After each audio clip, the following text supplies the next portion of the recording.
I'm currently in Krakow, Poland, and if you missed the last video, we've spent the last couple of days visiting Auschwitz and checking out Krakow's old town. In this video, we'll visit a UNESCO World Heritage Site and more. Hi, I'm Anna, and after university and multiple lockdowns, I wanted to travel as much as I could. In 2021, I moved out for the first time to live and teach English in Thailand for 6 months. I love to document everything from my 24-hour trips to living and working abroad, so subscribe to follow along the journey. This is our last full day in Krakow. If you haven't seen my first video, I will link it up in the cards. This is my second Poland video. So today we are heading out to explore near the river area. The air balloon, the Ferris wheel, and they also have a sign that says like Krakow that you can take pictures at, but today is not looking great. I'll show you our little balcony, but it is just a little bit miserable today. Hopefully it brightens up a bit tomorrow, but I think today is going to be raining all day, which is also why in the afternoon we have booked on to go to the salt mines tour.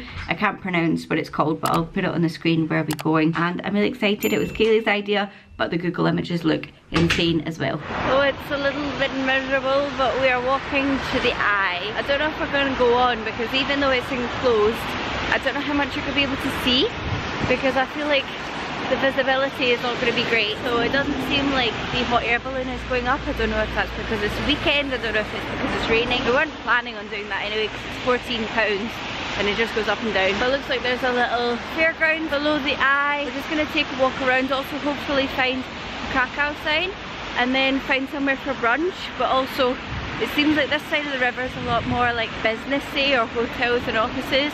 We might need to walk around a bit more to find somewhere for coffee and brunch. Me and Kaylee found a little place nearby. It's just past the fairgrounds. You can still see the hot air balloon in the corner. This is called KRAK. I assume it says it on the corner, but we thought it looked really fancy. It's like a bar. They're serving like alcohol with your breakfast if you want a Prosecco. We've not gone for that. We've gone for tea. We have got our breakfast and they look insane. I was really worried. I was like, oh my god, is this too fancy? But my breakfast is, I got the veggie brioche and it's about $5.90 for my breakfast and it looks so good, and the tea is included. Kaylee has gone for the English breakfast. This is our tea with spilt milk. This is my little brioche buns. I asked for no egg. I don't like eggs, so I've got veggie sausage, cheese, and a little bit of lettuce and some pickles, and it looks so cool in here. My breakfast was only $6.47 and it's wow. Like that big massive portion, a tea.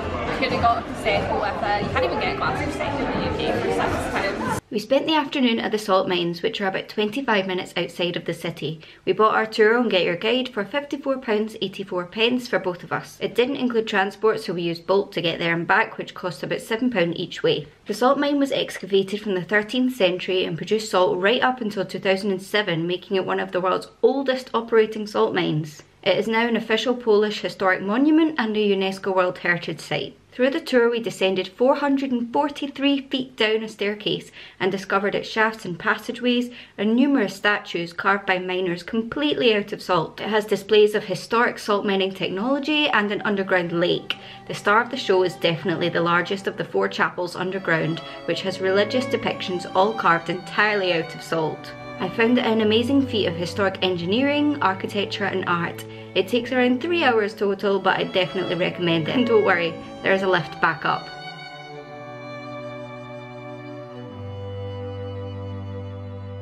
Then we went for dinner at a place called Mamma Mia and had to wait around 45 minutes as we didn't reserve a table. After, we headed out to end the night. Me and Kaylee have come to this bar and it's called, what's it called? Cosmic Bar Krakow, and it's got a ball pit. Oh my god, I think it's not focusing because it's so dark in here, but oh my god. Ah! When was the last time I was in a ball pit? Probably when I was 5. Oh my god. You need to come here in Krakow. Oh my god, my teeth are blue. Right, get a photo of Diana. Good morning everyone, it is Sunday, our last day in Krakow. We have our flight tonight at 5:50 and we had to check out of our hotel at 11, but it's okay because we've just got hand luggage, so we're just carrying around our stuff today. We're going to go for the airport about 3. We've just had some breakfast, sort of a late rise today because we were out last night, and now we're heading back to the main square, and it's Sunday and it seems that there's loads more market than usual, so if you're coming on the weekend, make sure to visit the main square on a Sunday when they've got got all the markets and everything. And I want to pick up a few souvenirs and things for people, just take a slow pace, and then we need to be at the airport in a couple of hours anyway. And then get a coffee. Yes, we need a coffee before the plane.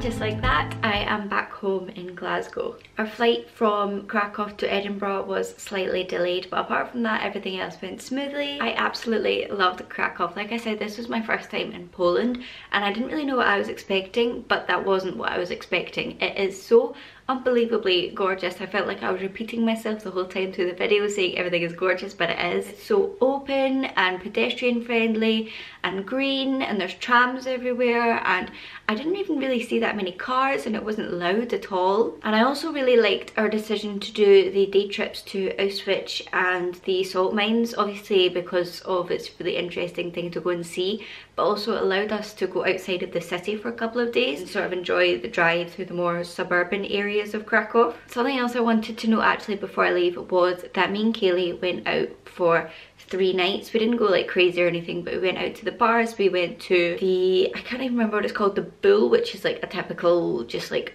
pub from back home. It kind of felt like a Spoons, and the prices were the same as here. We also went to a couple more local ones that I can't remember off the top of my head, but I'll put them on the screen here, which we really like. I would recommend maybe going about 10 or 11, because we went one time at 6 because we'd done everything in the morning and it was dead, and then another time we went about 11:30 and all the bars were quite small and we couldn't really get a table or anything, so it didn't really feel like there was quite an in-between, if that makes sense. But we really enjoyed the bars and the nightlife as well. Everything was so cheap apart from that one Bull pub, which was like English anyway. The cocktails everywhere were like £3 max, and shots could be like £1. Although we didn't have any wild nights out, we felt completely safe and like fine as female travellers, and I think I would really have felt safe as well if I was there by myself. Obviously I wasn't, but I think I could tell that I would feel completely fine going to Krakow as a solo female traveller, so I'd like to add that in at the end if you're considering it. Give the video a thumbs up if you enjoyed, and don't forget to subscribe, as I'll be back next time with new travel content for you. Any guesses where I'm going? It's a little bit sunnier than Krakow this time. Bye guys!